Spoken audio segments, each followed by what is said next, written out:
is Russia pivoting its focus to the east, but is Ukraine looking to solve not just its material problems, but its manpower issues as well? I'm Paul, U.S. Army combat veteran. Let's talk about it.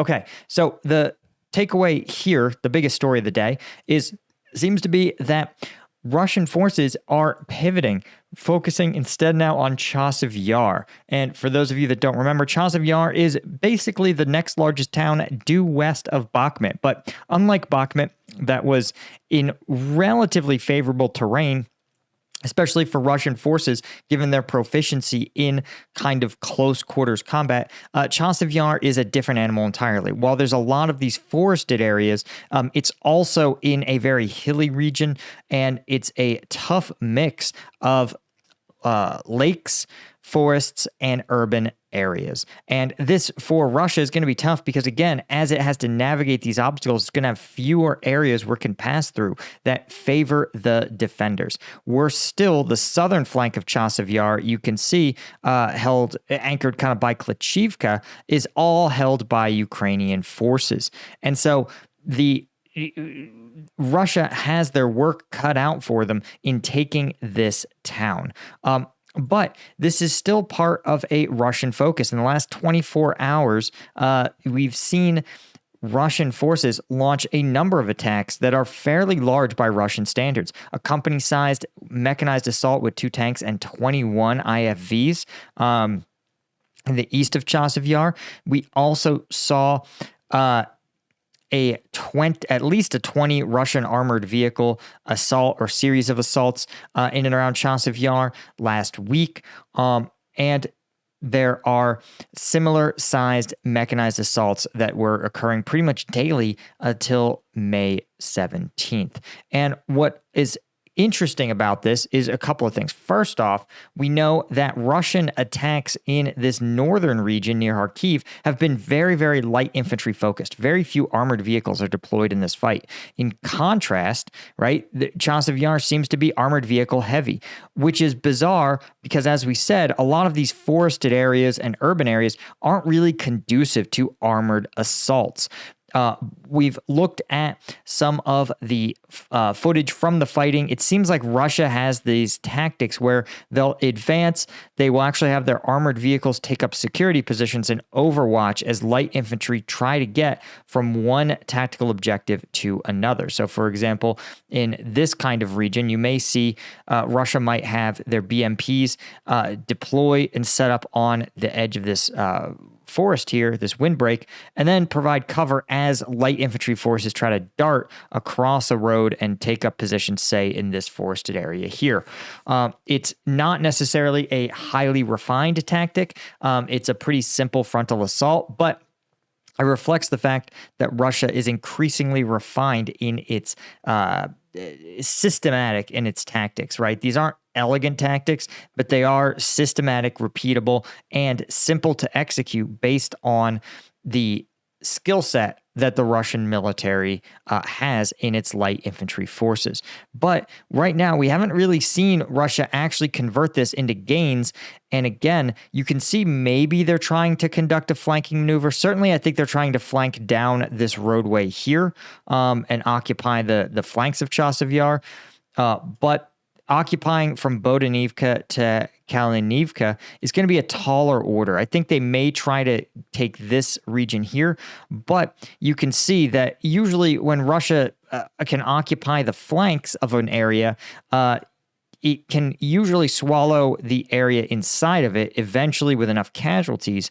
But if you consider Kalinivka, the kind of the limit of advance for Russian forces here, you're seeing that they're going to have a hard time actually seizing Chasiv Yar writ large.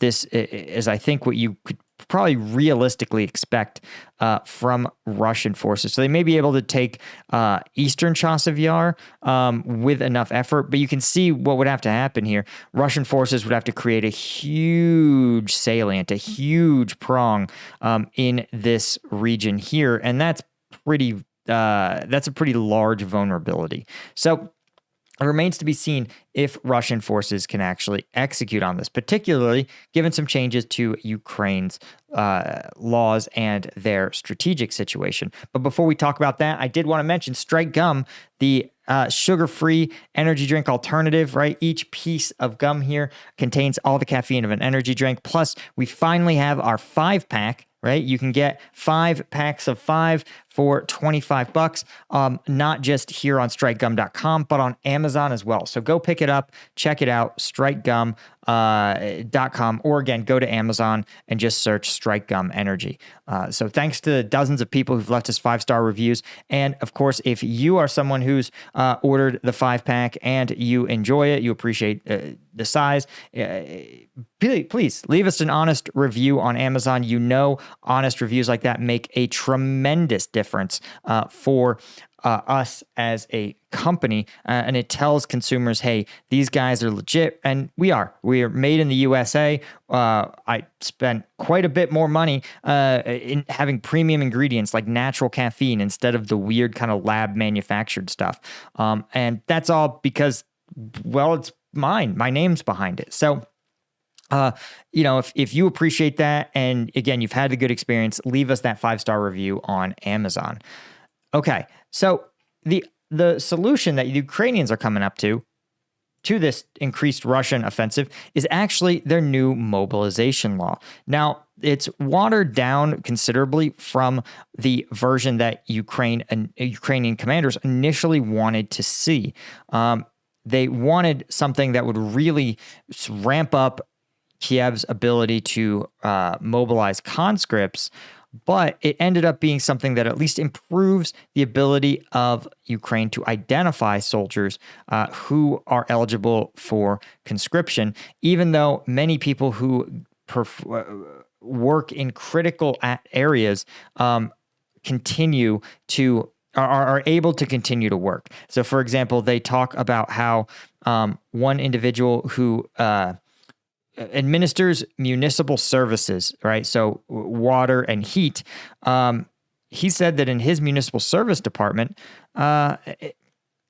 he's going to say 60 of the 220 people working within the department would be eligible to be called up. And he says, even if they take 30 of those people, there's no one to replace them. So it's going to create longer delays, longer obstructions to conducting the heating and repairs in public buildings. And it's going to impact Ukrainians as summer passes into winter. But within the military itself, one Ukrainian battalion commander told the Associated Press that his men felt awful about the law's failure to address the issue of demobilization, right? And this is a reality that no one wants to confront, but most soldiers want to have a light at the end of the tunnel, right? You might recall in World War II, there was a point system where as soldiers served in more campaigns, if they were wounded in combat, if they had a certain family situation back home, a number of children or that sort of thing, they accrued more and more points. And when they reached a certain level of points, they were eligible to be discharged from the service, get their honorable discharge, right? So the idea was not simply that you would be serving in the war until you were killed or grievously wounded, that there was a way to survive the war without you personally having to be in it until you won. Now, there is no, the movement in Ukraine was to say, listen, if you have 36 months of the early version of the law actually had 36 months of combat service, then you would be eligible for demobilization, and that there would be a rotation policy that said that if you couldn't be in frontline service for more than 6 out of every 12 months, right? These clauses were dropped because the Ukrainian military was like, listen, you can't give us more troops and then create avenues for us to lose troops. They were concerned that they'd be left without their best trained and most experienced troops. The Ukrainian Defense Ministry is going to propose their own demobilization law, though, because, again, for a lot of these troops, it would be publicly signaling those who fought since 2022 would be potentially only a few months away from demobilizing. This is a pretty big issue and a pretty big morale hit, again, where, what happens when you have a situation where Ukraine mobilized in extreme emergency conditions. Nobody expected this war to continue for now entering its third year. So but the hope is that as Ukraine gets this mobilization push done, which includes not just identifying more able-bodied male citizens, but also lowers the conscription age down to 25, the hope is that this will enable Ukrainian forces to bolster their numbers, because we already have the U.S. aid package that's bolstering their material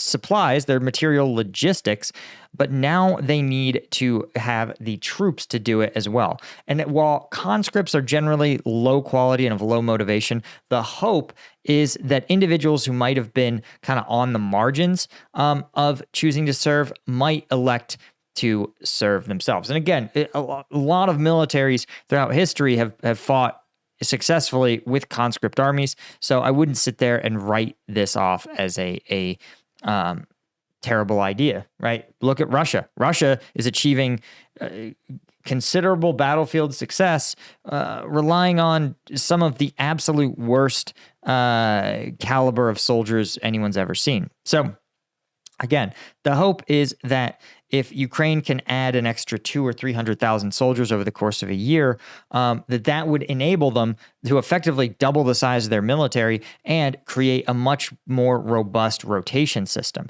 Even if there's something where they say, hey, listen, we're going to have more of our experienced troops cycle back and do a year, 2 years as a trainer, right?